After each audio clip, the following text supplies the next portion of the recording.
I'm thrilled to invite Cecily Myart Cruz of United Teachers Los Angeles, National Education Association, to share her story and her truth with this plenary.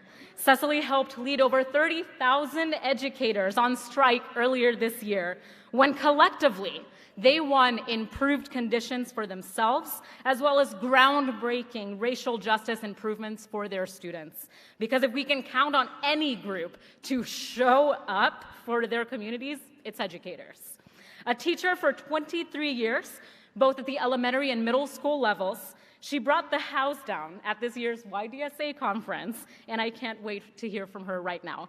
Let's give Cecily Myart Cruz a warm DSA welcome.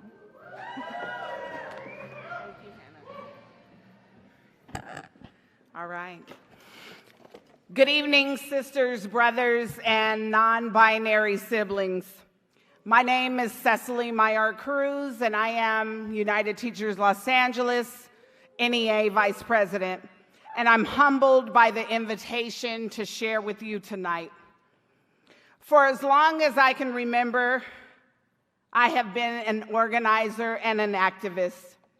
Whether it was in 11th grade, as a student in 1989, jumping the fence to walk with my striking teachers, leading paraprofessionals to organize and demand our duty-free break, as a first-year teacher in Compton, organizing a sit-in at the district so that we could get paid, or in January, striking with 35,000 of my closest colleagues. A strike that continues to reverberate throughout the nation.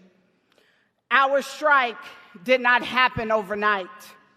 It took 4 years to build structures, to test those structures, to refine, retool, reassess, and repeat. But let's go back.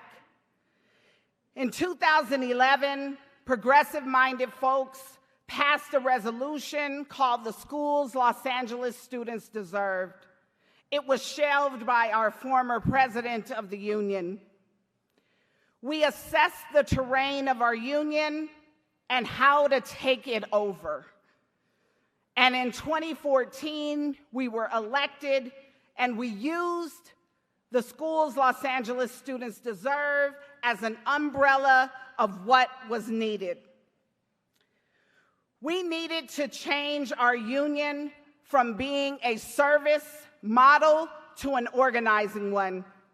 That meant we needed to hire an executive director, a research and analytics director, a communications director, a field and organizing director, a political director, and regional organizers.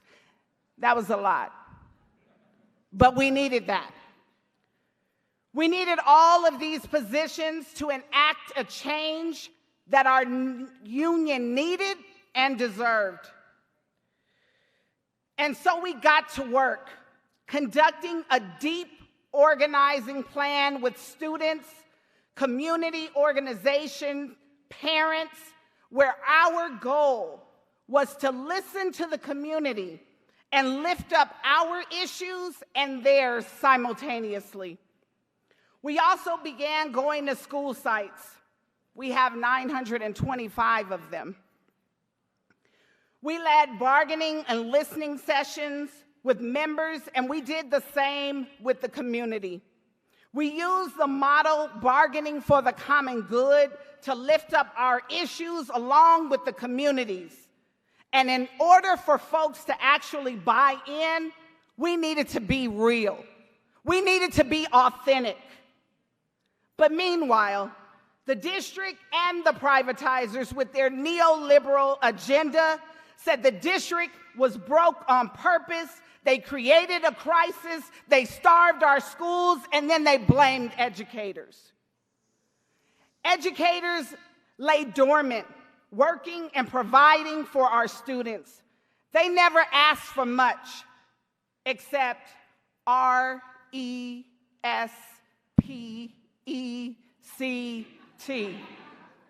Respect the work that we do, respect our students, respect our parents, and respect our communities. The district could care less. They underestimated educators. They used FUD, F-U-D, fear, uncertainty, and doubt. That's what bosses do, no matter what profession. They prey on fear. They never thought that educators would use their outside voice. But educators grew tired of the district's non-responsiveness, and they showed the world what fed up was really like. So on January 14, 2019, in torrential rains, and by the way, Tony got it wrong, because it does rain in Southern California. 35,000 teachers, along with 30,000 parents, students, and community members, went on strike for the soul of public education. The district could not frame us as greedy teachers. We owned and controlled the narrative for 6 days. And by the way, we still control the narrative. We spoke about class size and over-testing, supports for our students, community schools, immigration defense, green space, and ending random searches that criminalize and marginalize our Black and brown youth, our queer youth, and Muslims. Our picket lines were strong. Our message was disciplined, and the one-on-one conversations that we led with parents and community daily were undescribable. Parents and students and community organizations held actions at targeted district official and privatizer homes every single night of the strike. The community showed up in ways we could never have imagined. And we thank you, DSA, for running tacos for teachers. That generous donation fed many people on the line and sustained striking workers. DSA LA put 220 folks at 3 school sites to bolster picket lines. And that meant a lot, but it showed us solidarity. It means that we have a common struggle that intersects, and everyone in this room and outside watching knows that you've got to be a part of the movement building. But we must also sustain the fight by giving to organizations that supported us during the strike. We can no longer afford to complain about what is going wrong in our organizations if we are not willing to move up and make significant changes. We don't have that luxury. We've got to get involved in our locals. We've got to get involved in affiliate locals. And we've got to have courageous conversations with people who you don't even know. You've got to have one-on-one conversations to frame the choice with them, because that is the only way that we are truly going to build power on the ground.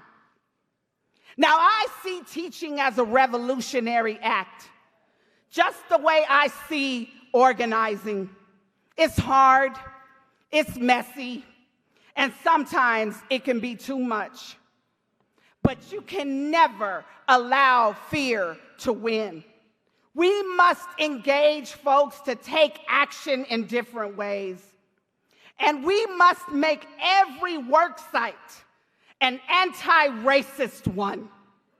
So when I say Black Lives Matter, it doesn't discount anyone else's life. I say that because of the most marginalized folks that are being attacked in the workplace and outside this very moment. That means that we've got to connect in different ways with people of color, with women of color, and gender non-conforming.